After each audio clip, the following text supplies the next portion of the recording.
독감 경구용 치료제죠. 타미플루. 효과도 좋고요. 저렴한 가격에 처방을 받을 수 있어요.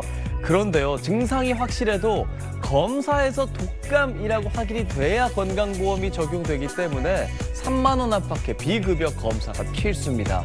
또 주사 치료제인 테라미플루는 약효가 도는 시간이 빠르고 한 번만 맞으면 돼요. 근데 비급여입니다. 그래서요, 가격이 비싼 곳은 15만 원에 이른다고 해요. 독감 치료도 부익부, 빈익빈 이런 자주 섞인 목소리가 나오는 이유입니다. 검사비만이라도 건강보험을 적용해야 한다는 요구가 있지만 보건당국은 적용하지 않고 있습니다. 이런 가운데 전문가는 독감이 유행할 때는 빨리 진단하고 약제를 투여해서 감염 속도를 늦춰야 한다고 지적했습니다. 부산의 한 어린이 병원입니다.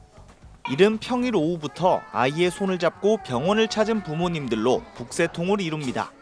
독감 환자가 급증하면서 진료를 받기 위해 아침부터 기다리는 오픈런 현상입니다.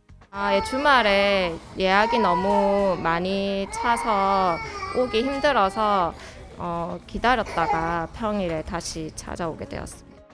오후 지나면은 그게 잘 안 되는 편이고 오전에 예약하고 온다 해도 조금 이제 한 1, 20분 더 기다려야 되는.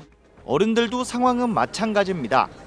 몰리는 환자 탓에 오픈 시간부터 기다려도 점심시간에야 겨우 진료를 받기 일쑤입니다. 폐렴 증상이 있다고 입원하라 해가지고 왔거든요. 9시 왔는데 점심에 사람이 너무 많아서 지금 대기하고 있다가 외래 환자 1000명당 독감 환자 수는 99.8명으로 조사 이래 최악의 유행 양상을 띠고 있습니다. 특히 7세에서 18세 사이 미성년자가 가장 취약한 것으로 나타났습니다. 독감뿐 아니라 코로나19 등 4대 호흡기 질환이 동시에 유행하는 쿼드데믹 현상도 보입니다. 올해 독감의 특징은 평소보다 이 동력, 병원력이 강합니다. 예년보다 훨씬 증상이 또 심하고 또 이러한 증상이 폐렴으로 연결되어서 상황이 이렇다 보니 독감 환자만 격리하는 전문 병실을 마련한 병원도 나오고 있습니다. 이 병실들은 원래 일반 내과 환자를 수용하던 곳입니다. 독감 환자가 폭증하면서 설명절 앞뒤로 3주 동안은 아예 독감 전용 병실로 운영되는데요.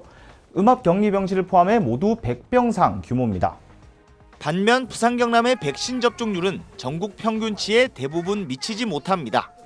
전문가들은 심한 호흡기 질환이 다른 큰 병으로 이어질 가능성이 높다며 백신 접종 등으로 감염을 예방하는 것이 중요하다고 당부합니다.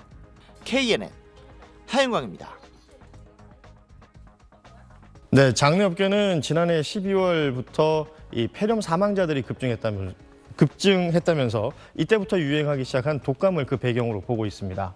충북 청주 유일의 화장시설인 목련공원은 하루 22구의 화장 능력을 갖췄는데 오늘까지 화장 예약이 다 찼고 내일도 16구의 화장이 예약돼 있습니다. 장례 수요가 갑자기 늘어나면서 빈소가 뒤늦게 차려지기도 하고 화장장 예약 문제로 장례를 하루 더 연장하는 유가족들도 적지 않습니다.